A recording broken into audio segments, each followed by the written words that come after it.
Don't know. I'm actually a huge Elder Scrolls fan. It's one of my original video games. I think one of the first ones that I played was Elder Scrolls 2. Whichever one had this Boots of Spring Hill Jack glitch where you could unequip them for a quest and then equip them right before you turn it in, and then it gives you Boots of Spring Hill Jack. I think it was Morrowind, but apparently there's a new indie Elder Scrolls. It just became a problem. Apparently the game owns, and I'll be real, like I believe Todd Howard confirmed that they haven't even begun to work on Elder Scrolls 6.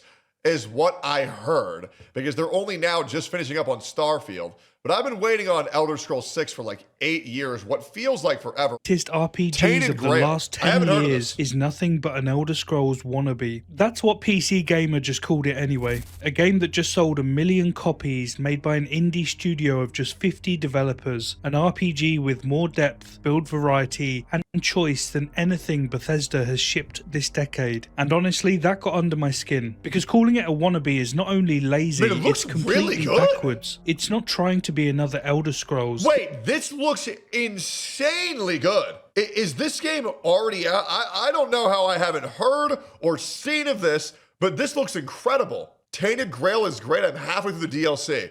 Really?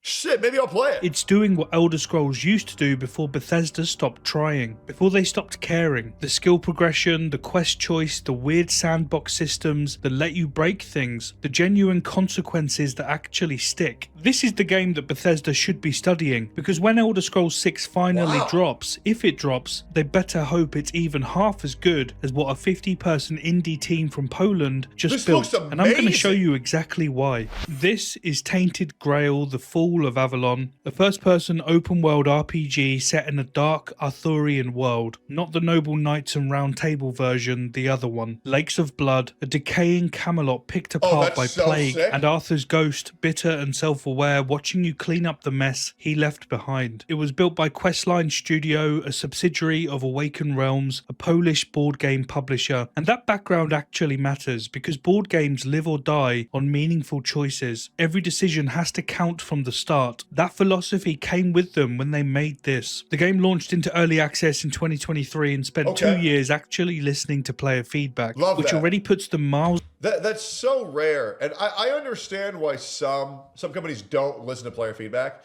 but I think the problem is there's a lot of companies that don't listen to any player feedback. Like, it's kind of like the WWE and listening to the internet wrestling community. A lot of them are just retarded, and they ask for superstars to be pushed that are terrible. And a lot of video games are like, oh, I think this game would be better if they did this thing that no developer could ever sustain. Right? So I understand not listening to some feedback, but there's a lot of companies that just don't listen to any. So hearing about a company that listens is always great. Ahead of Bethesda, who prefer the ignorance is bliss route, and it hit full release in May last year. Since then, they've shipped constant major updates, patch 1.1. The only thing that I want, and what's always a great sign, is developers who actually play their game.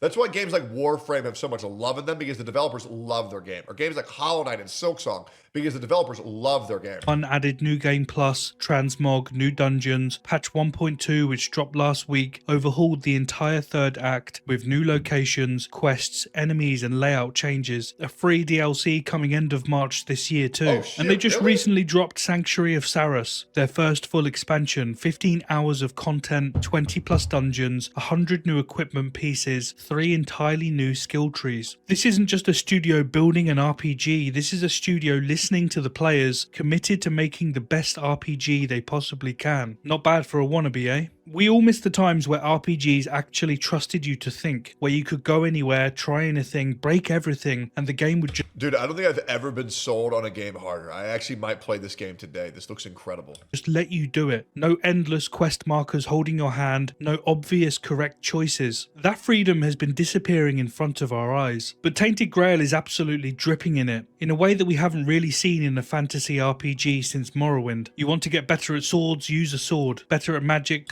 I don't know about saying since Morrowind, right? I mean, I think Oblivion was a great game. I also love Skyrim. Like, I really don't like when people shit on Oblivion and Skyrim because, like, you know, they're the new ones. They got too popular, but, like, they were incredible games. Like, I've probably sunk well over 2,000 hours into Skyrim and probably well over 1,200 hours in Oblivion. Like, those are some fucking perfect video games. Incredible games. I really wish Bethesda would get back to their roots and just Make a Fallout like New Vegas, or make more games like Oblivion and Skyrim. Starfield was such a flop. I get they wanted to try something new, but my God, they fell on their face. Cast spells, over 20 skill trees, no defined classes, no prescribed path. The game actively encourages you to build something weird, an alchemist berserker, a mystical blacksmith mage, something completely broken that probably shouldn't work but does. And if you want to turn your enemies into cheese, yes, that's an actual thing, the game will let you do that too with a certain spell, because it has that older feral RPG instinct where mechanics are allowed to just be funny and stupid. Tons of side quests, a massive world to explore, strange characters to meet. The game doesn't just give you the correct answer because there isn't one. The choice is always yours to make. And the consequences of those decisions stick with you. Join one faction, lose access to another, forever. Stick your arm in a frog's mouth and lose it permanently. I'm serious. What you choose not to do matters just as much as what you do. Okay, but if I were to lose my arm to a frog forever, I would definitely just close the game and restart. Like, I would be done. Like, there's just no fucking way I'm doing that. But that's kind of cool that it can happen. But it was like in Baldur's Gate 3, where like that witch can like take your eyeball and then you have like reduced hit chance forever. Like, I just restarted.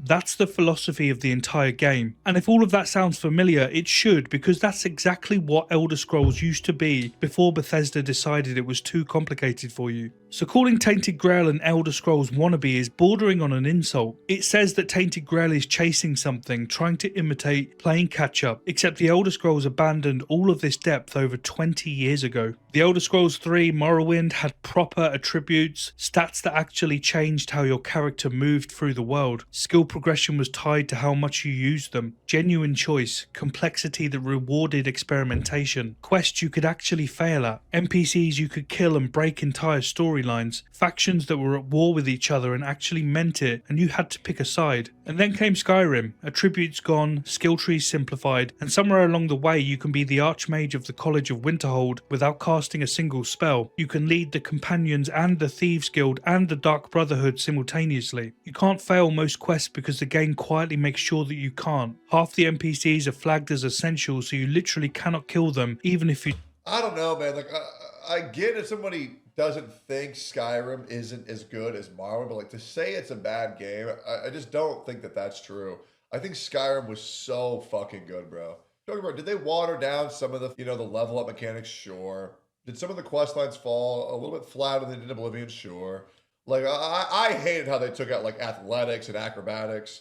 Right, but it's still a great game. Try. And Skyrim is a brilliant game. The world building is amazing, it's massive, but it's made a trade-off, removed all of the depth for accessibility, the consequences for... I wouldn't say all of the depth, I would say most of the depth. Comfort. And Bethesda has been making those same trade-offs in every game since. Strip out the complexity, dismiss any complaints, acknowledge it didn't work years down the line, but then just do it all over again in Starfield. 1 million people just bought Tainted Grail. That demand for real depth and choice didn't disappear, it just waited for a studio who was actually paying attention. We're in a time now where Bethesda are being left behind. They spent the last decade chasing ideas nobody asked for. Fallout 76, Starfield's procedurally generated soulless emptiness, Redfall's catastrophic failure, smoothing off every rough edge of their games until there was nothing interesting left to hold on to. And while this was happening, independent and AA studios were quietly doing the opposite, giving us what we actually wanted. Larian spent years making Baldur's Gate 3, a deep, complex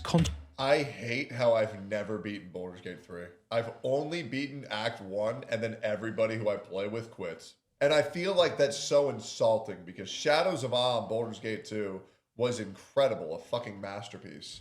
I hate how I've never even seen Act 2 of Baldur's Gate. And I've probably only seen like 30% of Act 1. Eventually, I'm gonna need to do a Baldur's Gate playthrough. A full one. But I don't know who I can play with that I can trust to not quit.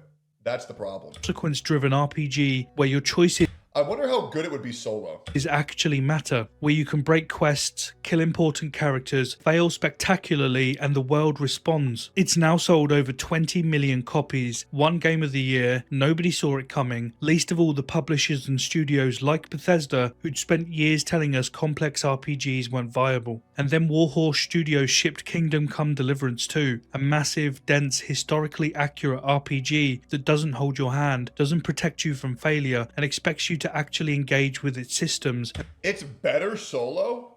I guess that makes sense. I can actually foresee myself doing a full Baldur's Gate 3 run on stream.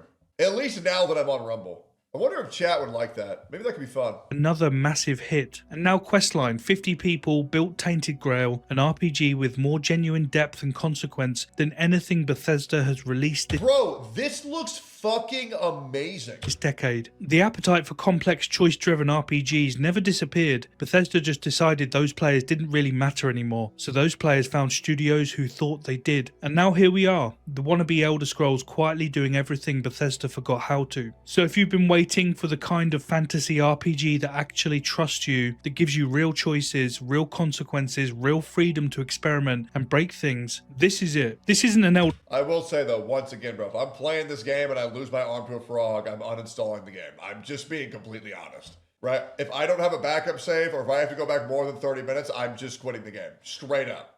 That would piss me the fuck off so hard. Elder Scrolls wannabe, it never was. It's the game that revived a philosophy Bethesda spent 15 years quietly abandoning, and when Elder Scrolls 6 finally arrives, whenever that is, the bar has been set. The wannabe label got it completely backwards. Tainted Grail isn't trying to be Elder Scrolls. Elder Scrolls should be trying to be this. Thanks so much for watching. If you enjoyed the video, drop a like, a comment, and subscribe to the channel for more. It really does help me out massively. Thanks again. I'll see you in the next one. Dude, you know what? I'm gonna download that game right now. That shit seems fucking awesome. I love supporting games made by devs that actually give a shit about their community and their product. Man, that sold me hard.